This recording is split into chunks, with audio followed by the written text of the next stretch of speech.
Assalamualaikum warahmatullahi wabarakatuh. Alhamdulillah wassalatu wassalamu ala Rasulillah Sayyidina Muhammad ibn Abdillah wa ala alihi wa sahbihi wa man wala. La haula wa la quwata illa billah. Rabbi syrah li sadri wa yassir li amri wahlul 'uqdatam min lisani yafqahu qawli, amma ba'du. Jamaah salat subuh yang dimuliakan Allah Subhanahu wa taala, berbahagia sekali kita, alhamdulillah. Doa kita dikabulkan sepanjang 2 bulan.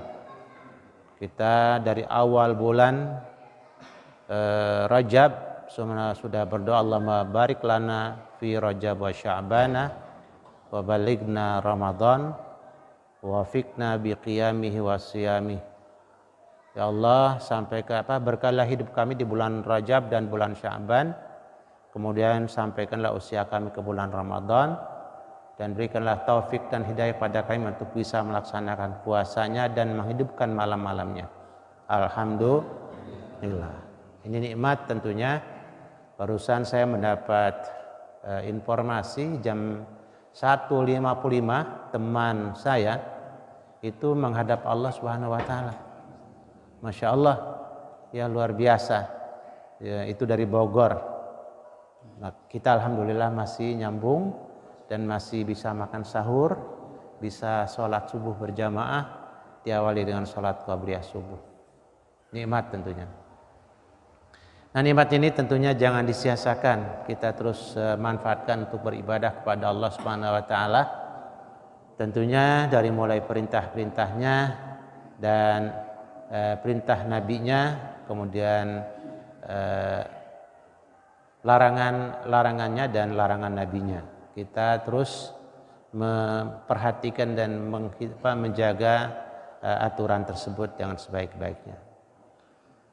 Hari ini kita akan mulai kajian satu kitab khusus dari karangan Imam Ghazali. Kalau Ihya Ulumuddin itu kitab himpunan dari berbagai macam jenis kitab.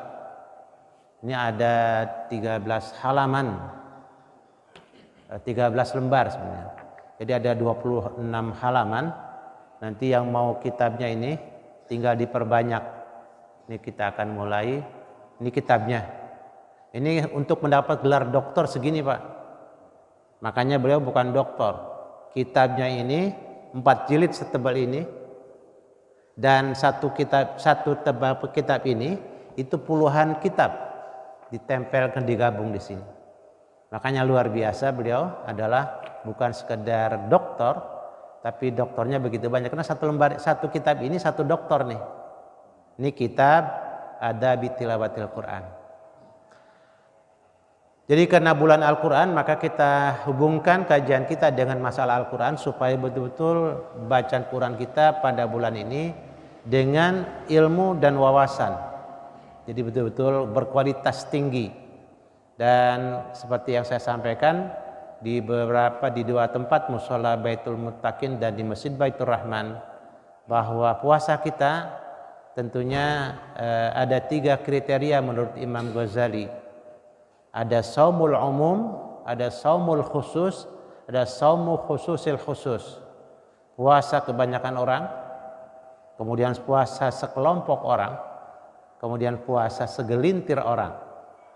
Nah, puasa ini kalau bisa kita terjemahkan puasa biasa, kemudian puasa spesial. Yang ketiga adalah puasa super. Kita nggak akan mampu melaksanakan puasa super. Tingkatan Nabi dan Rasul. Kita ambillah puasa yang nomor 2. Saumul khusus, puasa spesial. Nah, kita beli martabak mau yang spesial, sholat puasa kagak mau yang spesial. Ya. Kalau beli makanan apa maunya spesial. Puasa jangan yang biasa-biasa. Puasa kita naikkan stratanya tahun ini, puasa yang spesial. Makanya sengaja pagi-pagi ini saya ajak Bapak Ibu tidak tidur. Karena Nabi mensunahkan makan sahur di akhir waktu. Kenapa? Setelah selesai makan kita sikat gigi, kemudian kita berwudu, jalan kaki ke masjid dan musola. Masa mau tidur sambil jalan? Kan nggak mungkin. Nah, makanya ini sengaja kita buat sedemikian rupa supaya kita tidak tidur setelah makan sahur. Kalau makannya jam 2:30, perut kenyang, mata ngantuk, ada bantal, pas. Langsung bobo lagi. Itu penyakit yang luar biasa berbahaya. Nah, kita makan 3:30 atau jam 4 kurang-kurang dikit kita makan. Kemudian setelah itu sikat gigi, berwudu, langsung berangkat ke masjid atau musola, jalan kaki. Nah, setelah subuh ini sengaja saya buat Bapak Ibu tidak tidur. Kenapa?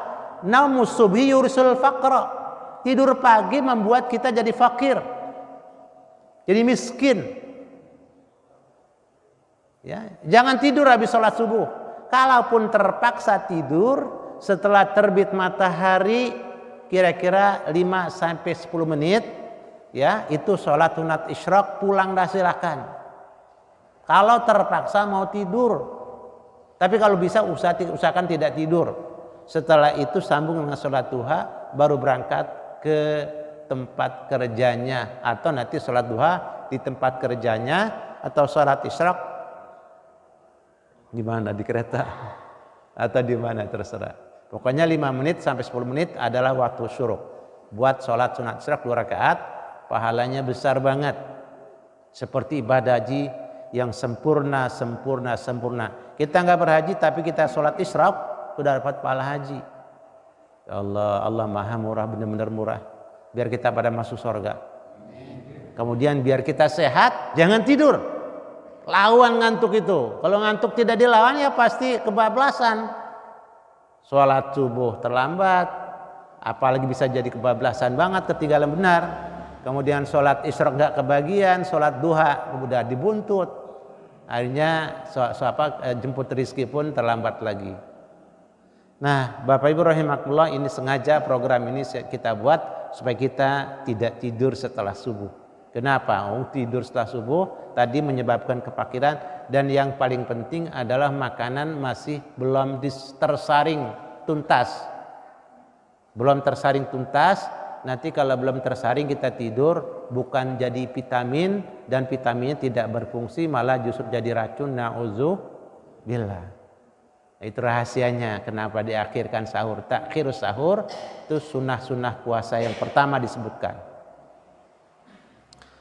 Qala al-muallif rahimahullah wa nafa'ana bi ulumihi fid dharaini amin. Kitabu adabi tilawatil Quran. Kitab ini pada menyatakan tata krama, kode etik, adab, budi pekerti membaca Al-Quran. Bismillahirrahmanirrahim, dengan nama Allah yang Maha Pengasih lagi Maha Penyayang. Allah kasih waktu subuh yang mahal, jangan kita sia-siakan. Alhamdulillahilladzi imtanna ala ibadihi binabiyil mursal sallallahu alaihi wasallam. Segala puji bagi Allah yang telah memberikan karunia kepada hambanya dengan nabinya yang diutus sallallahu alaihi wasallam. Jadi dengan diutusnya nabi kepada kita itu merupakan karunia yang sangat besar, karena kita punya tuntunan hidup, punya contoh, udah dicontohkan oleh nabi. Nah, kalau orang Indonesia kan Masya Allah sangat hobi dan senang memperingati Maulid Nabi. Targetnya apa? Mencontoh Nabi, meniru Nabi. Anak-anak muda tiru nabinya. Di usia kelas 5 SD sudah punya kambing 200 ekor, 300 ekor sama 500 ekor di padang pasir. Yo, anak-anak Indonesia, anak-anak muda, ikuti nabinya, contoh nabinya. Nah, peringatan Maulid kadang-kadang Masya Allah hampir tiap RT habis Maulid selesai kabuli doang, ya. Bungkusan berkat aja yang dihitung-hitung. Yang paling penting targetnya mencontoh Nabi, karena Nabi adalah merupakan karunia besar. Contoh di usia 5 tahun, sekali lagi di usia kelas 5 SD, beliau sudah punya peternakan di tengah padang pasir. Indonesia bukan Depok. Indonesia itu 17.500 pulau. Anak Indonesia, anak kaum muslimin punya 2 pulau saja, 2 pulau sapi kan, bukan main. Pulau sapi 1, pulau kerbau 1. Wah, sekarang daging kerbau mahalnya bukan main. Ya, kadang saya diminta untuk mengirim daging kerbau 1 satu hari ini 5 ton.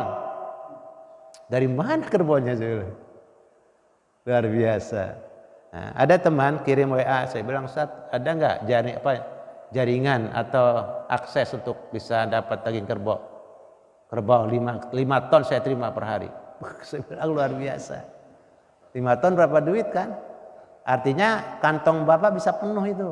Contoh nabinya. Mangat betul peringatan Maulid Nabi, setelah itu ngelawak, habis dah duitnya. Ayo, contoh Nabi kita. Karena dia adalah karunia yang sangat besar. Itu dari mulai kelas 5 SD, usia kelas 5, enggak sekolah SD tentunya. Karena dia ummi. Ummi itu artinya tidak bisa membaca dan tidak bisa menulis. Kelas 5 SD, kelas 1 SMP sudah belajar dagang, itu ekspor impor. Luar biasa Nabi kita. Ekspor impor kemana? Ke negara Syam. Syam itu berapa negara? Palestina, Syria, Yordan sebagian, Lubnan sebagian, Mesir. Luar biasa. Nah ini yang tidak diubek-ubek. Mohon maaf, baca salat pasti wajib. Kadang-kadang kita disuruh baca salat 1000, 2000. Saya bilang bukan itu targetnya. Targetnya pasti salat wajib. Kalau enggak baca salat, salatnya enggak sah. Tapi yang targetnya bagaimana mencontoh Nabi tadi beternak. Indonesia adalah negara raksasa dan hujan sangat bagus. Pakan ternak begitu banyak, tapi kita nggak punya kambing, kita nggak punya sapi. Kenapa? Sapi dari New Zealand. Ya, kekurangan daging sapi aneh kan? Nggak ada pulau sapi yang dibuat oleh negara, ada pulau komodo kan aneh. Emang makan daging komodo kita? Ya. Ini ayo bangun. Imtanna ala nabil mursal. Kita kasih dikasih karunia oleh Allah. Nikmat begitu besar kepada kita dengan diutusnya Nabi. Nabi itu adalah contoh. Itu target dari peringatan Maulid adalah mencontoh Nabi. Baca terus sejarahnya, ubek-ubek sejarahnya. Usia kelas 1 SMP dagang ekspor impor dikuasai ini perdagangan dari Mekah sampai ke tadi 5 negara. Nah, ini dagang. Kenapa? Tis'atu usyuril arzak fil aswaq. 9/10 rizki manusia itu adanya di sektor perdagangan. Sektor perdagangan. Ayo buka pasar, kuasai pasar. Anda mau beli mobil tiap bulan baru nggak apa-apa. Tapi kalau Anda pejabat beli mobil setahun sekali, itu jelas nggak bermasalah. Tapi kalau pedagang, bisa. Ya, kalau konternya ada 20.000, kan Indonesia 37 provinsi Pak. Satu provinsi berapa kabupaten? Satu provinsi berapa kota? Satu provinsi itu minimal ada 6 kabupaten dan kota. Setiap kabupaten mereka pasang warungnya, konternya kita lihat. Warung kita mana? Konter kita mana? Nabi telah mencontohkan berdagang. Ayo anak muda, bangkit. Ayo anak muda. Jangan berpikir setelah sekolah mau kerja aja, buka pekerjaan.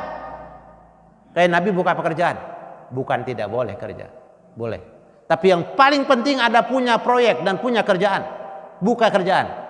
Anak SMA dari Singapura buka jadi bos di sini. Oh kita yang udah tamat dari perguruan tinggi fakultas ekonomi masih bingungan, lucu. Ya, Nabi telah contohkan ini karunia besar. Ayo.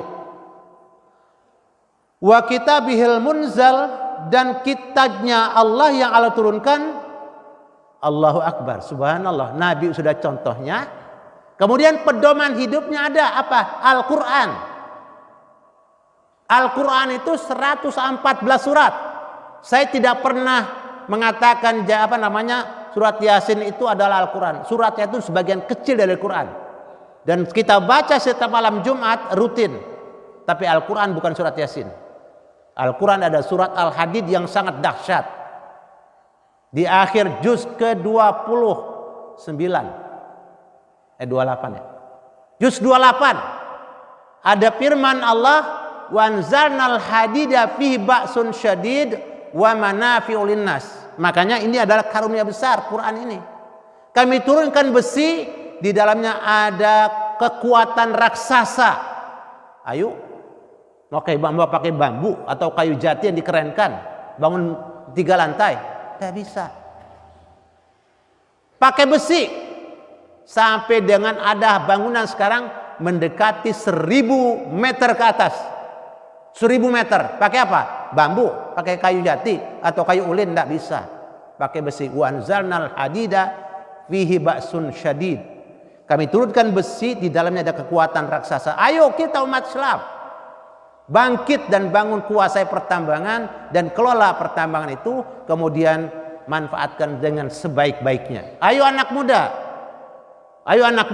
bangkit Anda. Ini Nabi telah contohkan. Ayo maulid, tapi jangan selawatan kebanyakan. Dari awal sampai 2 jam selawatannya, tapi sejarah Nabi nggak dibahas. Cuman ketawa lagi. Saya bilang musibah ini, bencana ini buat umat Islam. Nggak baca sejarahnya. Ya, nah itu karya nikmat yang sangat besar. Yang kedua adalah Allah turunkan kitab suci Al-Quran. Tadi wa manafi'ul linnas, dan di dalamnya besi itu ada kekuatan yang raksasa dan manfaat yang begitu banyak. Manafi itu kalau kita belajar grammar bahasa Arab itu namanya sigat muntahal jumu. Apa sigat muntahal jumu? Artinya kata jamak dijamakan lagi. Kena manfaatun, manfaatani, manfaatun. Itu jamaknya. Tapi kok bisa manafi? Dari manfaatun dijamak lagi manafi'. Itu grammar bahasa Arab. Jamak dijamak lagi. Maka artinya besi itu manfaatnya begitu banyak sekali. Begitu luar biasa manfaatnya. Ya sekarang ini HP yang bisa merekam dan bisa mengantarkan suara, mengatakan gambar segala macam, itu besi Pak. Kalau pakai bambu gak bunyi, kayu jati kagak bunyi. Ini besi nih, ini ada besi di dalamnya. Dan itu Allah turunkan kepada Nabi kita Muhammad SAW, dan Nabi kita sudah ingatkan berulang kali, ayo umat Islam belajar. Waduh. Apa? Iqra, kan pakai perintah tuh. Iqra, bacalah. Iqra, adakan kajian. Iqra, adakan survei. Iqra, adakan studi banding. Iqra, adakan penelitian. Lah kita bawa baik. Jadi sehat kalau bawa baik. Ayo, Masya Allah, ayo anak muda bangkit. Bapak-bapak berikan dukungan. Anak muda dorong. Biar salah-salah nanti juga benar. Ayo anak muda. Masya Allah, ini kitab Al-Quran, la ya'tihil batilu min baini yadayhi wala min khalfi. Tidak ada kebatilan, tidak mendatangkan kepadanya al-batil, tidak ada kebatilan datang di dalamnya. Di depannya, di belakangnya, di tengahnya itu Al-Quran itu enggak ada. Di depan surat Al-Fatihah 7 ayat pertama luar biasa dahsyatnya. Begitu setelah Al-Fatihah nyambung surat Al-Baqarah jadi wiridan kita. Bismillahirrahmanirrahim. Alif lam mim. Dzalikal kitabu la raiba fihi hudal lil muttaqin. Dzalikal kitab Al-Qur'an ini la raiba fihi, tidak ada keraguan sama sekali. Semua kandungannya benar, pasti benar. Kenapa? Wahyu dari Allah. Wahyu dari Allah. Dan tidak ada kepentingan pribadi Nabi di situ. Kalau ada surat Abasa tidak beliau sampaikan. Kalau ada surat At-Talaq dia tidak sampaikan. Tapi karena memang itu wahyu Allah dan dia wajib menyampaikan kepada umat, kepada manusia disampaikan secara terbuka. Kenapa? Surat apa lagi ada surat Ad-Duha, itu surat yang mengingatkan tentang kesalahan beliau, menceritakan tentang masa kecil beliau. Kamu dulu yatim piatu nggak punya apa-apa, miskin kamu. Itu surat Ad-Duha. Kalau mungkin secara pribadi dia nggak sampaikan surat itu, karena surat itu adalah menceritakan prosesi perjalanan hidupnya yang seakan-akan adalah dia miskin dan seterusnya. Allahu Akbar, wala min khalfi tanzil min hakimin hamid. Al-Quran itu adalah merupakan tanzil, penurunan, turun min hakimin hamid, dari zat yang maha bijak dan maha terpuji. Dua, Nabi dan Al-Quran. Nabi dan Al-Quran itu adalah sumber inspirasi buat kita untuk maju dan berkembang, untuk mengelola negara dan bangsa, sehingga rakyat ini nanti bisa mendapatkan kenikmatan dan kesejahteraan, bukan basa-basi. Serius. Ya padang pasir kering rontang, ya bisa punya peternakan onta, punya kambing begitu banyak. Kita kan harus punya lebih banyak. Kenapa? Ini anak muda yang belum akad nikah saya kasih tahu. Nabi itu waktu bawaan ke rumah calon istrinya, ontanya saja 400 ekor dibawa ke rumah calon istrinya. Luar biasa kan? Itu apa artinya? Artinya nggak mungkin dia duduk-duduk. Semasa kecilnya tidak mungkin dia main HP kayak kita. Pastinya masa kecil semua dengan perjuangan, dengan kerja keras. Punya onta, dibawa ke rumah calon istrinya, buat calon istrinya 400 ekor. Nah, kita bawa berapa ekor besok kambing? Begitu anak muda, ayo bangkit. Allah ya Rahman Rahim. Kadang-kadang kalau udah saya jadi hilang ngantuknya kan? Kalau duduk ke atas pegang mantel ya tidur. Kayak gini enggak ngantuk. Hatta tasa'ala ahlil afkar tariqul i'tibar, sampai akhirnya meluas kepada orang-orang yang ahli berpikir. Apa? Jalan untuk mengambil pelajaran dari Al-Quran itu. Jadi begitu dibaca oleh orang yang mengadakan kajian dan penelitian, terbuka lebar, terbentang luas tempat di mana untuk mengadakan kajian yang dalam. Iqra saja, Masya Allah. Iqra saja anak-anak muda, Masya Allah. Kata-kata adakan penelitian. Sekali kita dapat, besok ada lagi. Sekali lagi dapat. Dan sekarang yang sedang booming itu ada ubi, namanya ubi porang. Banyak orang sekarang jadi miliarder cuma nanam ubi porang. Dari mana ceritanya? Dulu nggak dimakan, dibuang-buang di kita. Ya tentunya diteliti, dipelajari ada apa kandungannya di ubi itu, begitu. Kita kan masih banyak ubi yang dibuang-buang. Ubi kajar-kajar dimakan, nggak dimakan sama kita. Tapi apakah memang sia-sia Allah ciptakan? Enggak. Cuman kita belum olah.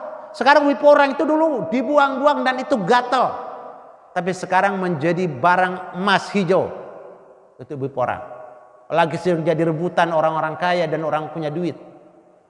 Kerjasama Departemen Kehutanan untuk sewa tanahnya, tanam per hektar, 3 tahun panen sampai 1 miliar, 2 miliar. Keren bener. Singkong 1 kilo 1.000 perak. Dia paling murah 7.000 perak per kilo. 7.000 perak.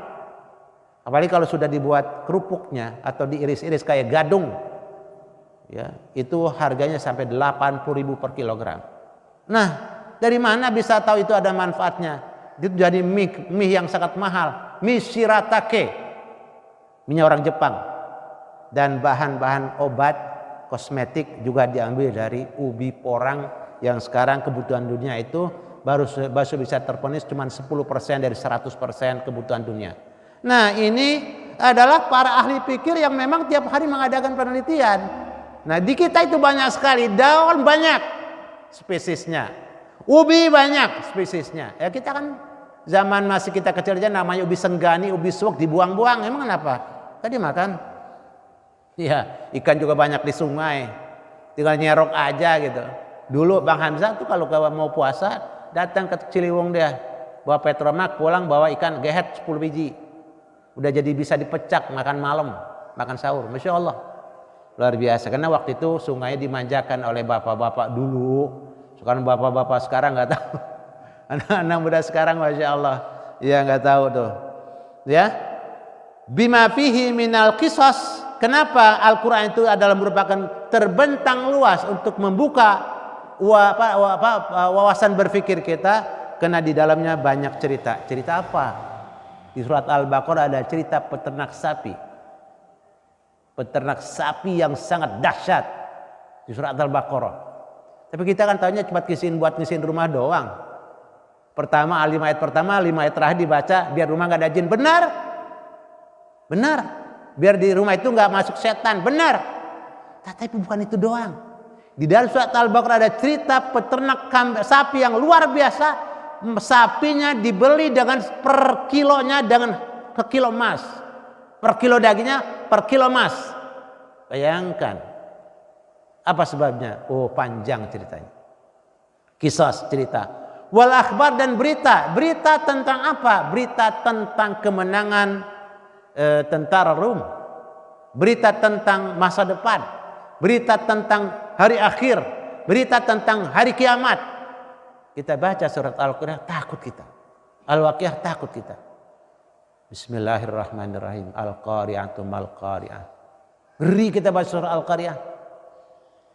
Tahukah Anda apa situ Al-Qari'ah? Wa ma adraka mal-Qari'ah. Tahukah Anda apa?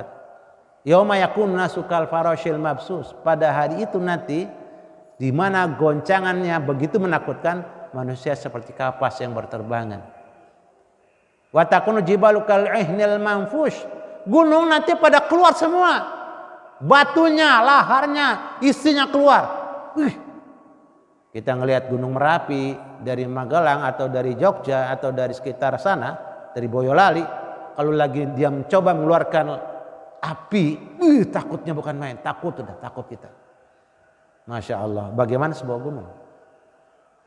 Nah ini berita, wattadha bihi sulukul manhajil qawim, dan menjadi jelas bihi dengan Al-Quran, al-manhajul qawim, jalan yang lurus, wasiratul mustaqim, dan jalan yang juga tadi manhaj itu adalah manhaj itu bukan jalan sebenarnya. Manhaj itu adalah kurikulum, itu manhaj. Kurikulum yang betul-betul mahal. Itu kurikulum yang luar biasa, Pak. Kang kurikulum itu pasti adalah susunan pelajaran-pelajaran yang sudah tertata rapi. Itu di Al-Quran. Ya. Itu adalah materi-materi pelajaran yang sudah tertata rapi tadi. Dari surat Al-Fatihah, Al-Baqarah, Ali Imran, An-Nisa, Al-Ma'idah, Al-An'am, terus sampai dengan An-Nas. Itu adalah kurikulum yang tertata rapi. Ya ini kadang-kadang kita masih nggak pede dengan Quran yang sudah tertata rapi. Dan kadang-kadang tidak merasa bangga kalau bisa baca Quran anak-anak.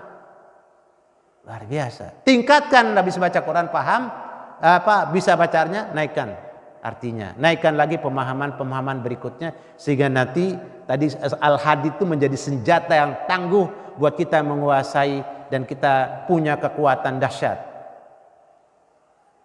Wasiratul mustaqim, dan menjadi jelas juga jalan yang lurus bima fi minal ahkam. Kenapa? Karena di dalam Al-Quran itu ada beberapa penjelasan tentang hukum. Wa firaqun, dan beberapa wa farraqa bainal halal wal haram, dan bisa membedakan antara yang halal dan haram. Bahwa dia Al-Quran itu adalah cahaya, wa nur, sinar, wa bihi najat, dan Al-Quran kita bisa selamat minal gurur, dari tipu daya. Wa fi, dalam Al-Quran, syifaun, obat, lima fis sudur, tentang penyakit yang ada dalam hati. Pak, kalau Bapak berobat ke dokter, dikasih obat untuk 3 hari kan? Kata dokter, Pak, kalau nanti belum turun panasnya datang lagi sini. Kenapa? Tadi antibiotiknya masih baru 300 cc, dinaikkan menjadi 500. Pak, ini 3 hari lagi kalau belum juga naik, belum juga turun panas, sini lagi. Kasih lagi dosisnya sampai 1000. Nah kita Quran itu, Pak, biar jadi obat. Kalau baru 1 kali surat Yasin dibaca belum kena, baca 3 kali. Kalau surat Al-Kahfi baru 1 kali belum kena jadi obat, baca 3 kali. 3 kali belum kena, baca 7 kali. 7 kali belum kena, baca 9 kali. Insya Allah kena. Dan itu teruji. Ada anak nangis dari habis maghrib sampai Isya belum berhenti, sampai jam 10 malam belum berhenti nangis. Wah, udah panik orang. Wah, bawa ke sono biar disembur. Ya tambah dingin disembur. Malam-malam mana hujan lagi Bang Tamit. Yang disembur. Bacakan obat apa? Al-Quran. Baca surat Al-Fatihah, surat Al-Falaq, Al-Ikhlas, surat Al-Falaq, surat An-Nas, ayat kursi bacakan. Jangan sekali.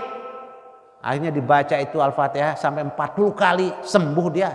Gak pakai macam-macam. Dosisnya tambah. Kita kadang-kadang, kok doa saya belum nyampe. Ya baru 1 doanya, dosisnya tambah 3 kali.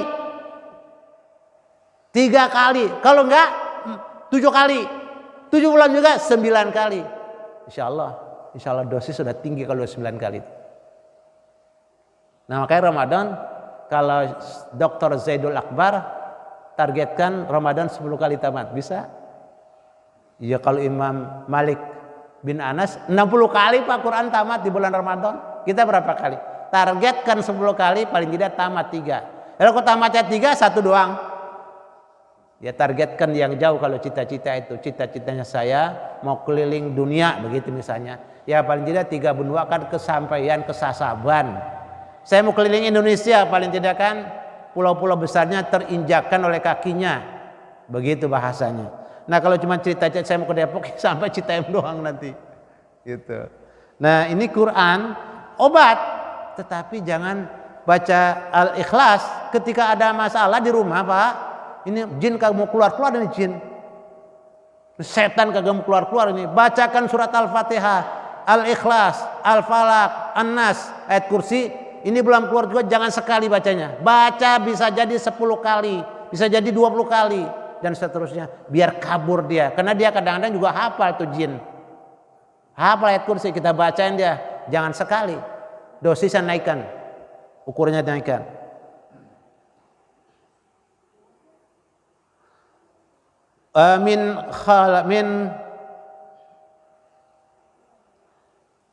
Min khalatin minal jababir. Apa ini tulisannya? Man khalafahu minal jababiri wa taqassamahu Allah taala wa man khalafahu siapa orang yang menentang Al-Quran, ya, minal jababiri, dari para penguasa yang kuat-kuat dan angkuh-angkuh itu, yang merasa punya kekuasaan, dia mau menentang apa yang ada dalam Al-Quran, taqasamahullahu, Allah akan hancurkan dia. Firaun kurang kuat bagaimana Pak? Qarun bagaimana tidak kaya? Itu kunci gudangnya pakai truk bawanya. Kunci gudang pakai truk. Bagaimana tidak kaya dia? Nah, Firaun bagaimana tidak berkuasa? Luar biasa. Karena dia menentang Allah dan melawan Allah. Khalaf itu melawan bahasanya. Wa man khalaf, siapa Allah yang melawan Al-Quran, pesan-pesan Al-Quran dilawan, taqasamahullah, akan Allah hancurkan dia. Wa man ittaqal ilma fi ghairi adallahullah. Siapa orang yang mencari ilmu di selain Al-Quran, Allah akan sesatkan dia. Lihat mereka yang belajar tanpa pegangan Al-Qurannya, lihat. Bukan malah nyaman hidupnya. Doktor, profesor, tapi makin puyeng kepalanya. Kalau almarhum suka bercanda dulu, ya. almarhum T. Hasyim Adnan suka bercanda terkait dengan para profesor katanya yang pada keblinger begitu. Huwa hablullahil matin. Al-Quran itu adalah tali Allah yang sangat kuat, wa nuruhul mubin, dan cahaya yang sangat jelas, wal urwatul usqa, dan tali yang kuat, wal mu'tasimul aufa, itu adalah tempat kita yang paling kuat, paling tepat untuk jadikan pegangan. Wa huwal muhitu bil qalil wal katsir wasagir. Dah habis waktunya. Nanti kita sambung lagi besok pagi insyaallah, kecuali hari Ahad pagi bapak-bapak bisa masjid atau Baitur Rahman mungkin bisa mau ngundang para penceramah di persela. Saya nggak ngisi ya kalau Ahad pagi. Kalau Sabtu pagi cuma sekali saya nggak ngisi, insyaallah selama 20 harian akan saya isi dengan kajian ini yang memang kaitannya dengan Al-Quran yang sedang kita baca dan kita geluti. Terima kasih, mohon maaf. Ini Ustadz Ali Zulfikar. Nanti teman-teman atau bapak-bapak yang mau pegang kitabnya nih Pak, nanti tinggal berhubungan dengan Ustadz Ali. Bisa difotokopi nanti. Sudah saya fotokopikan tapi belum diperbanyak. Dah Bapak Ibu rahmatullah yang di rumah bisa lanjut dengan aktivitasnya, mau ngepel, mau nyapu. Nah bapak-bapak di sini kalau ngantuk keluar dulu. Jalan di teras masjid, ntar masuk lagi, sholat isyraq, pulang dah. Kalau nggak ada kerjaan pagi-pagi, kalau ada berangkat kerjaan silakan pulang, nyambung kerjanya. Hadanallahu iyyakum ajmain. Assalamualaikum warahmatullahi wabarakatuh.